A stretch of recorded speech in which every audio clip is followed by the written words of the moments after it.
Assalamualaikum warahmatullahi wabarakatuh. Perkenalkan, nama saya Sri Komalasari, NIM 2020070021. Saya dari Prodi PGSD. Video ini saya buat untuk memenuhi mata kuliah IPS yang diampu oleh dosen Pak Gafar Hidayat MPT.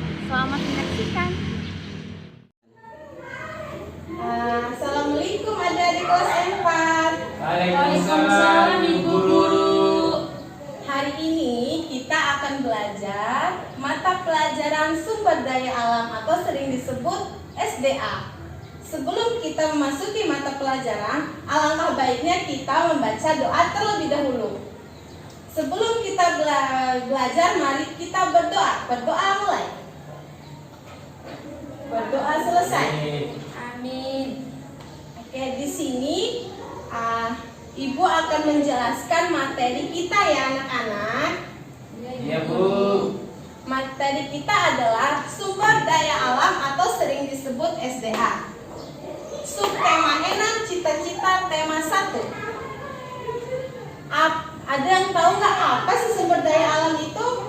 Tidak tahu Bu. Oke, baik, Ibu akan menjelaskan terlebih dahulu apa sih maksud dari sumber daya alam itu. Sumber daya alam adalah segala sesuatu yang berasal dari alam yang dapat digunakan untuk kebutuhan hidup manusia. Contohnya hewan, tumbuhan, udara.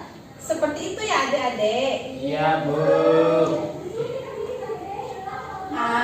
Setelah itu sumber daya alam dapat dibagi menjadi dua juga. Yang pertama, sumber daya alam yang tidak dapat diperbarui. Yang kedua, sumber daya alam yang dapat diperbarui. Setelah itu, Ibu akan menjelaskan apa sih maksud dari kedua yang Ibu sebut tadi. Yang pertama, sumber daya alam yang dapat diperbarui adalah sumber daya alam yang dapat digunakan terus-menerus. Contohnya seperti tanah. Tanah bermanfaat untuk kebutuhan hidup manusia. Misalnya, tanah dapat membantu manusia untuk menanam seperti menanam jagung, menanam tumbuhan lain-lainnya. Yang kedua, air. Air adalah bermanfaat untuk kehidupan manusia. Manfaat air sangatlah banyak bagi manusia. Yang pertama, air dapat membantu manusia untuk kehidupan sehari-hari. Misalnya, air membantu manusia untuk minum, mandi, dan lain-lain. Yang ketiga adalah hewan. Hewan bermanfaat untuk kehidupan manusia. Misalnya, daging, susu, dan kotoran hewan juga dapat digunakan untuk membuat pupuk organik. Dan tenaga hewan juga dapat bermanfaat untuk manusia loh. Misalnya, tenaga hewan untuk membawa setiap makanan manusia. Setelah itu, kita memasuki materi yang kedua, yaitu sumber daya alam yang tidak dapat diperbarui.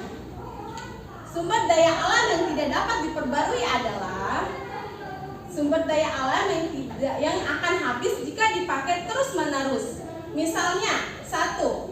Batu bara, minyak bumi, gas alam, serta emas perak. Apa sih manfaatnya? Manfaat dari sumber tersebut itu banyak sekali di sini ya, adik-adik. Iya Bu. Yang pertama, manfaat minyak bumi. Manfaat minyak bumi untuk bahan bakar seperti pesawat dan kendaraan bermotor. Yang ketiga adalah bahan bakar emas perak ya anak-anak. Iya Bu. Hari ini pelajaran kita selesai.